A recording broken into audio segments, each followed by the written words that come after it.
Iris Luarasi sqaroi publikisht se nuk kishte interes për postin e drejtoreshës së RTS-s, pasi paga prej 2 milion lekësh të vjetra nuk do t'i mbulonte dot shpenzimet familjare, përfshirë shkollimin e fëmijëve jashtë vendit. Një shembull është fakti që nëse do të bëhesha drejtoreshe RTS-s, nuk do të kisha më mundësi të mbaja fëmijët në shkolla jashtë, do të duhet i sillja në Shqipëri. Nuk doja kisha dalë dot me rrogën e RTS-s, deklaroi ajo. Por përballë kësaj deklarate, të dhënat financiare hedhin dritë mbi një realitet tjetër. Iris Luarasi është prej shumë vitesh pedagoge në degën e gazetarisë në Universitetin e Tiranës, me një pagë prej rreth 1.3 milion lekësh të vjetra. Gjithashtu prej vitesh ka administruar Radio Ime, një element lokal i cili nuk duket se i ka sjellë fitime.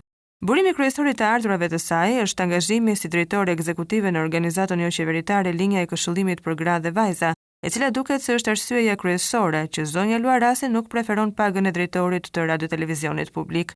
Referuar të dhënave të listës së pagave të publikuara më herët në media, paga mujore e Iris Luarasit është rreth 3.2 milion lekë të vjetra.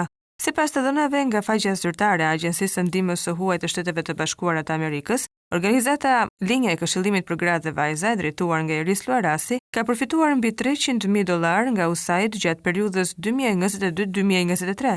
Një pjesë e kësaj shumë është marrë direkt nga organizata, ndërsa pjesa tjetër është siguruar përmes koalicioneve të krijuara ndërmjet organizatave të ndryshme për mbrojtjen gjinore në Shqipëri.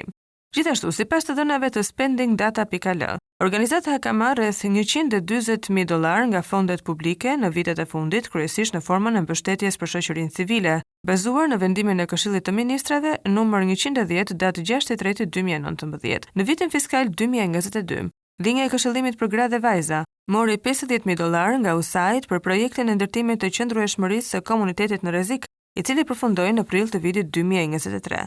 Gjithashtu në të njëjtën periudhë, linja e drejtuar nga Luarasi ka përfituar edhe një fond tjetër me shumën e €53.000 në kuadër të projektit Reintegrimi dhe Rehabilitimi të burgosurve të radikalizuar. Në vitin 2022, Qendra e Linja e Këshillimit për Gra dhe Vajza ishte një nga përfitueset e projektit Fuqizimi Ekonomik i Grave nëpërmjet vlerave të ndjeshme gjinore, për të cilën USAID lëvroi $278.000 në favor të qendrës së Aleancës Gjinore për Zhvillim.